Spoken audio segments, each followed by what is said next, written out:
Hello and welcome to another video. My name is Peter and today I want to talk about our greatest weakness is giving up. It lies in giving up. So how do we keep going? So our greatest weakness lies in giving up. Well, how do we keep going? Oh my goodness me, what a topic. I'll greet you properly, say Bangat Samhita, Om Shanti, peace to you, peace to me. So our greatest weakness is giving up. How many times have you given up on something?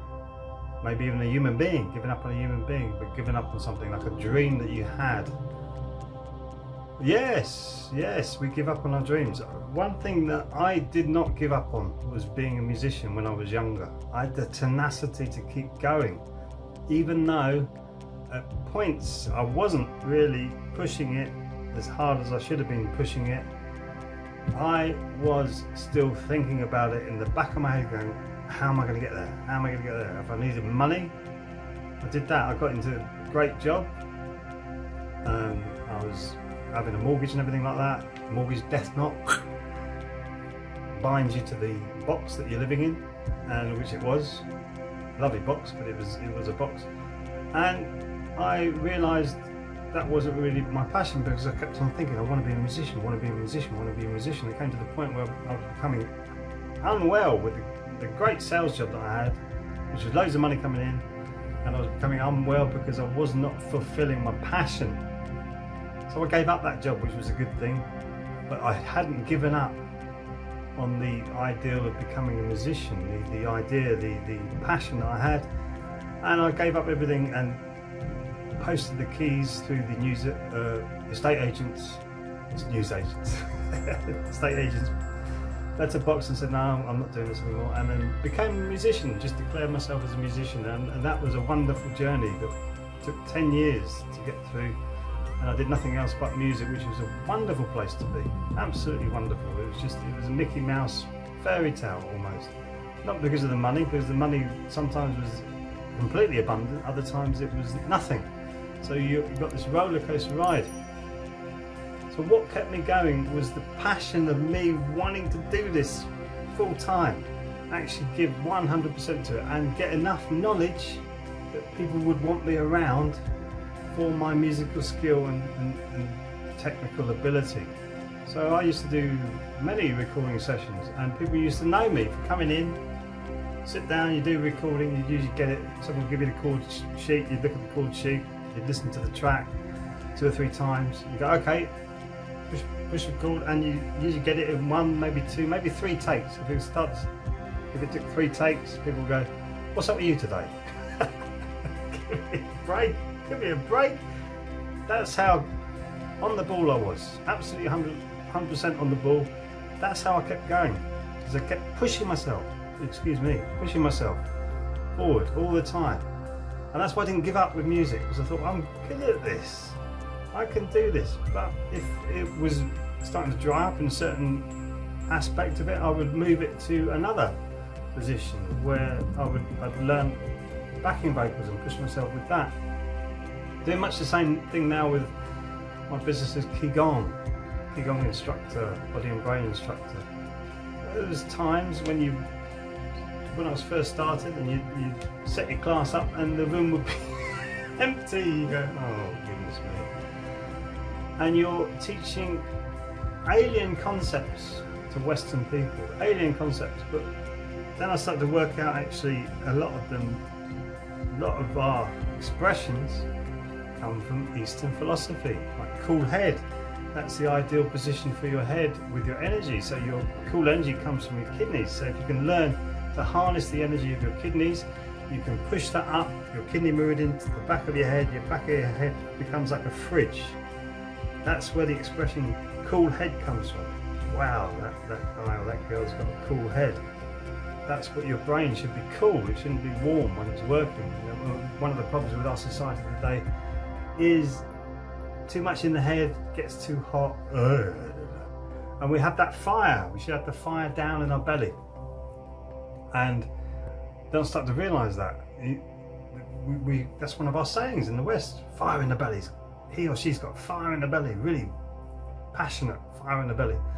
And that's another Eastern principle. Water up, cool head, fire down. Fire in the belly, fire down. I thought, wow, what else is there? Thumbs up, part of the lung meridian. It's a part of it, and it means positivity in Eastern medicine, Chinese medicine, or even Eastern philosophy. It's not even just Chinese, it's that whole area. Thumbs up, because it's part of the lung meridian. Positivity. If you're not positive, you tend to prone to sadness and anxiety, because your lung meridian is not working properly, you're not breathing properly, you're not getting the energy into your body. So I was starting to see all this, and I started to teach that in my training while I was doing it, and this was a few years ago, and people suddenly started to connect with the training. This is interesting. So this came from knowing your lung meridian, or your kidneys were cool, and that's where the cool energy comes into the back of your head, or the warmth in your lower abdomen. We call it the danjon. So rather than giving up, I was trying to work out, I think this is brilliant, how do I teach it?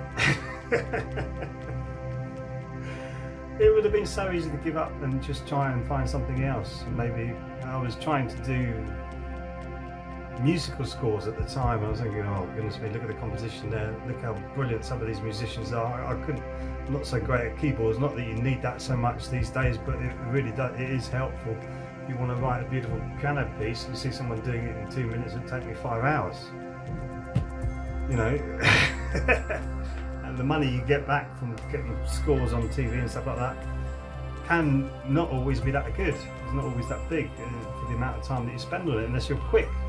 And sometimes I wasn't that quick at creating pieces of music, so therefore that wasn't really a viable option to me. So this Qigong, which I love people as well, because the live gigs were drying up, Qigong got me out into the community, which was fantastic. But I almost gave up with that, because I'm thinking, this is ridiculous, people are just not connecting with it. So like I say, you work out how you get other people to connect with you, with what you're teaching. Really important. And then you keep going with that, and keep broadening your knowledge in that, because otherwise you just sound like you're spurting off, which is what I used to do in the conspiracy fields. They're doing this, they're doing that. And yeah, it's all great, but it's not constructive to anybody. All you're doing is making them feel worse. And yeah, it's getting people better, making them feel better about themselves and their lives. And that's what I loved about Qigong, and the research that I've done into it now, and why is it not taught in our schools? And I've pushed it so far that I got noticed by a school governor in one of my classes, and I went to a school. I did a short seminar on breathing and meditation to these young children between 8 and 12, I think it was. 2 roomfuls of 60 of them, so 120 students I saw that day. And an hour session it was, which I thought, oh my goodness me, how am I going to deal with this and get these people, these children into this position? So it was a challenge. I thought about it, I meditated on it, and I did it, and my goodness me, at the end of the session they were all sitting there silently focusing on their breath 100%, and the headmaster walked in and said, what have you done with my students? And they all walked out going, oh, I feel wonderful now, I feel wonderful.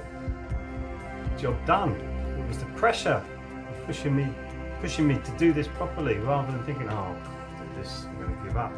I did it, and we got a commendation for it as well. And I do it with councils now, go in and help there, and I'm doing more stuff for Public Health England. Some of the people are pushing me through that, making me teach some Qigong, helping me, or giving me opportunities, not making me, giving me opportunities to teach Qigong to people in the local area, and that will grow. It's all online at the moment, and which is harder. When I was doing it out before lockdown, it was easy, because you go in and you do the class and it will grow very quickly now, because I understand or recognise what I need to say and how to get people to connect with this. And other people will go, oh no, this is not Qigong. And you have preconceptions about Qigong. It's just the way that we are taught to teach it is in a fun and joyful way, which I think is the best way, because otherwise it gets too serious.